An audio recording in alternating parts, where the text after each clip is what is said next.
Hola, ¿qué tal? ¿Cómo están? Bienvenidos a su espacio económico. Soy Juan José Mejía. Hoy día vamos a revisar sobre cómo se encuentra la economía de nuestro país.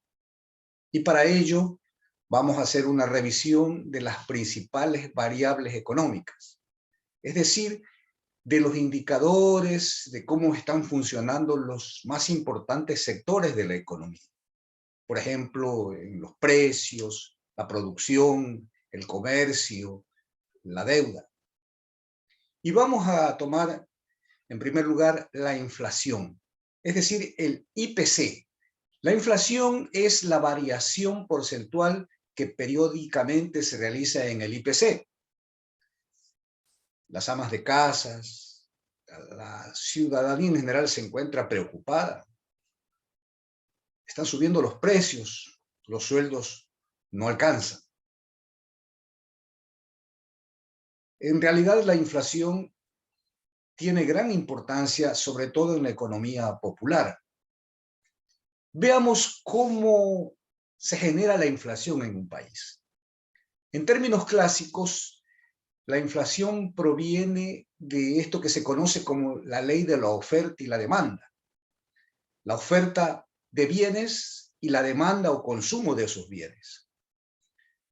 Cuando la oferta de productos, de bienes en el mercado es bastante alta, es satisfactoria para todos, entonces los precios tienden a disminuir.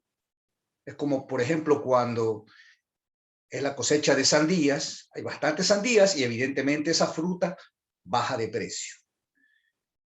Pero sucede lo contrario cuando la oferta es baja, cuando no están los bienes, cuando hay escasez. Entonces los precios tienden a incrementarse. Pero por el lado de la demanda también hay una incidencia sobre el nivel de los precios. Cuando hay demanda de un bien o de los bienes en general, los precios tienden a incrementarse y viceversa. Cuando la propensión es a demandar menos, a consumir menos, por una serie de factores, entonces los precios tenderían a disminuir.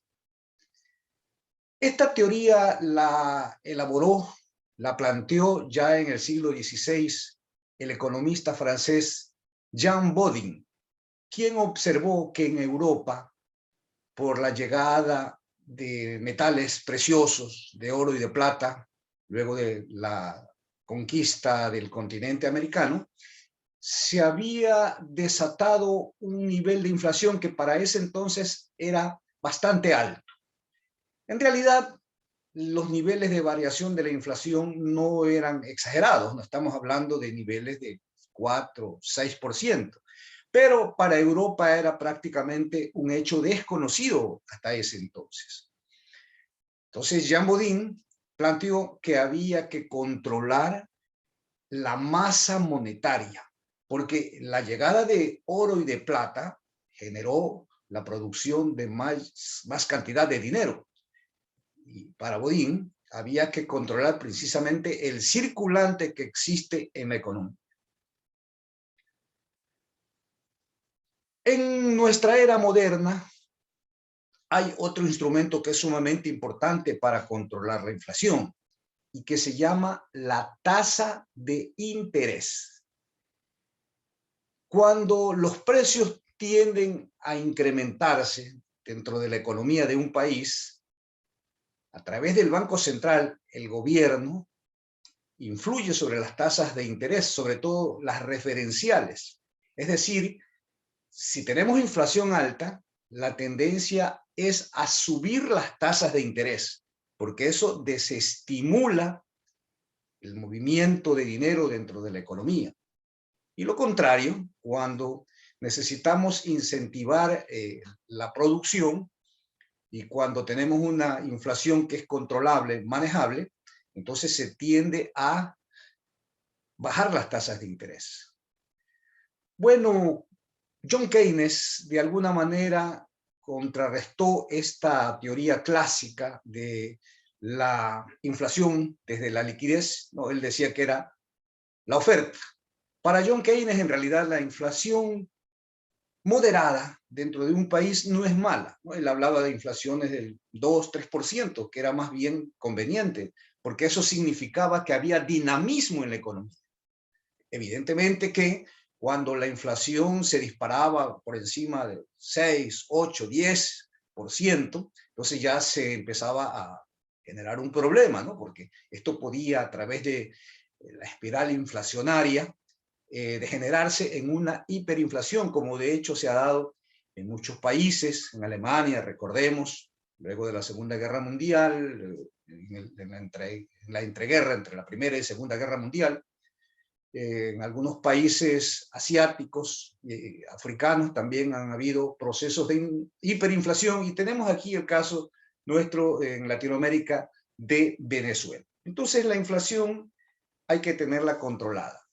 Y para ello, como estábamos diciendo, se utiliza la tasa de interés. De hecho, nosotros podemos observar que en Estados Unidos, que en los últimos meses ha habido un descontrol del movimiento inflacionario, la Fed, que es una especie de banco central, es la Reserva Federal estadounidense, ha subido la tasa de interés por primera vez desde hace 4 o 5 años, porque la tasa de interés en Estados Unidos ha estado bordeando el cero y la ha subido en porcentajes pequeños, lo hizo en un 0.25, no se supera el 1% de tasas de interés en Estados Unidos. Tengamos en cuenta que en ese país la inflación ha llegado a tener un 8%, un 8.5% como inflación acumulada. Pero en el Ecuador nosotros hemos visto que ha habido un fenómeno que no es tan similar al de Estados Unidos, pese a que nosotros tenemos una moneda que depende precisamente de ese país. Los niveles de inflación en el Ecuador han sido bastante bajos y, sin embargo, las tasas de interés han sido sumamente exageradas. Revisemos, por ejemplo, las tasas de interés que han regido en las tarjetas de crédito, en el consumo, ¿no? 17% frente a inflaciones que se acercan al cero. O la tasa de interés que se cobra por los microcréditos, 20, 25, el 30%, ¿no? Son disparidades, son discordancias que se dan en una economía dolarizada, donde es evidentemente que las tasas de interés no pueden alcanzar esos niveles. Y esto, desgraciadamente, los gobiernos no han hecho hasta ahora nada por corregir. Mirando la cosa también por el lado de la oferta, lo que mencionábamos hace poco, que cuando hay bastante oferta, los precios se mantienen controlados, pero para que haya oferta necesitamos que exista inversión. Y la inversión tiene varios aspectos, ¿no? Puede ser una inversión de tipo privada o una inversión del sector público. Y la inversión también puede ser que proviene del sector externo, como también la inversión interna. La inversión interna en nuestro país, no hay dinero, no hay recursos, y los que tienen capitales más bien prefieren llevárselos al extranjero.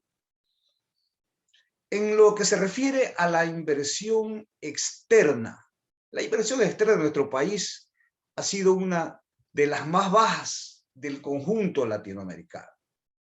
Cuando nos dolarizamos allá en el año 2000, ¿se recuerdan ustedes que se decía que al asumir el dólar como moneda nacional, esto iba a influir en una llegada a borbotones de los capitales de inversión?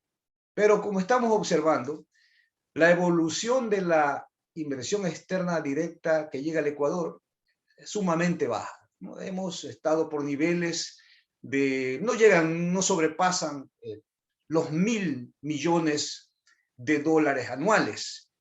Y si comparamos con el resto de países latinoamericanos, por ejemplo, en Chile, los niveles de inversión externa superan los 13.000, 14.000 millones de dólares.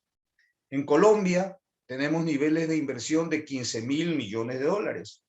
En Perú ha habido una inversión bastante alta, pero últimamente ha descendido un poco. De todas maneras, están por encima de los 8.000 millones de dólares anuales. México, bueno, evidentemente es un país con un PIB más grande, tiene niveles de inversión de 30.000 millones de dólares y Brasil supera los 60.000, 65.000 millones de dólares. Entonces, cuando nosotros hablamos de una inversión externa directa de 800, 600 millones de dólares, que fue el año pasado la inversión que llegó al Ecuador, estamos viendo que el país en ese aspecto tiene graves problemas. No hay inversión externa directa. Pero ¿qué se hace entonces cuando los capitales no llegan del extranjero para invertir en el país? Entonces se necesita allí, casi de manera obligatoria, que intervenga el Estado, generando formación bruta de capital fijo, haciendo obra pública y también, desde luego, invirtiendo en lo social, en educación, en salud, en vivienda. Y por qué no decirlo también, mejorando el ingreso de los trabajadores, es decir, la capacidad de consumo, porque si hay consumo, es muy claro que también hay inversión. Sin embargo, sobre todo en los dos últimos gobiernos en el Ecuador, el de Moreno y el que tenemos ahora, el de Guillermo Lasso, esa concepción ideológica de que el Estado no debe intervenir en la economía, esos principios de que debe ser el sector privado el que controle, maneje todo el movimiento económico, ha hecho que la inversión en nuestro país se esté dando en niveles sumamente disminuidos, deteriorados. Vamos a ver, por ejemplo, que pese a que hemos tenido altos niveles de recaudación de impuestos, sin embargo,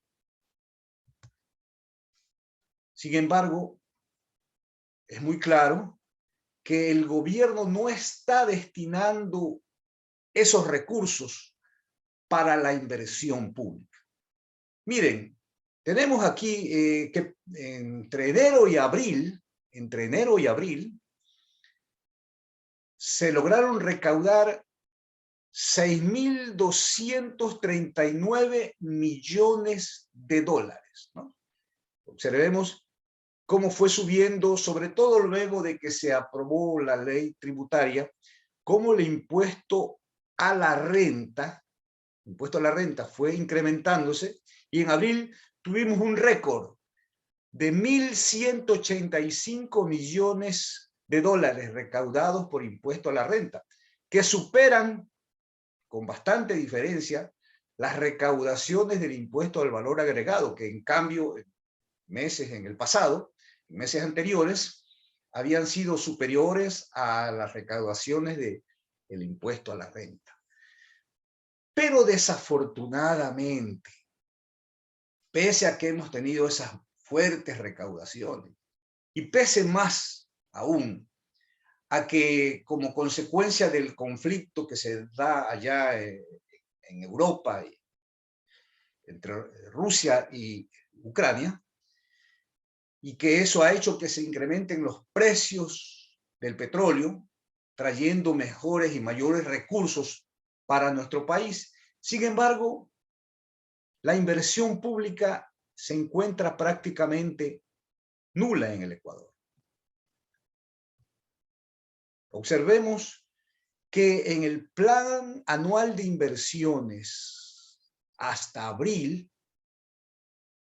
el plan de inversiones se encuentra sumamente disminuido, casi inexistente, ¿no? Y ha venido reduciéndose en los años anteriores. No hay inversión pública, no hay inversión en carreteras, en obras. No sabemos en qué está invirtiendo el dinero. Miren ustedes las recaudaciones en abril, recaudaciones de impuestos, han sido históricas, pero decíamos que no sabemos en qué está invirtiendo. Bueno, podríamos decir que sí lo podemos percibir, sí lo podemos notar, porque nuestro país se encuentra de alguna manera sometido a las imposiciones de los grandes organismos financieros internacionales.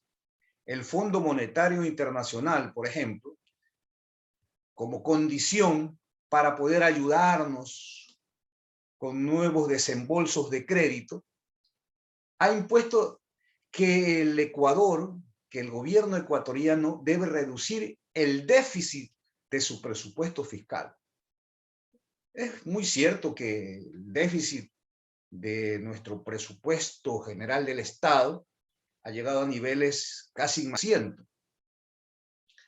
Pero en el último año logró reducirlo bastante y actualmente se encuentra incluso con un pequeño superávit en el presupuesto fiscal.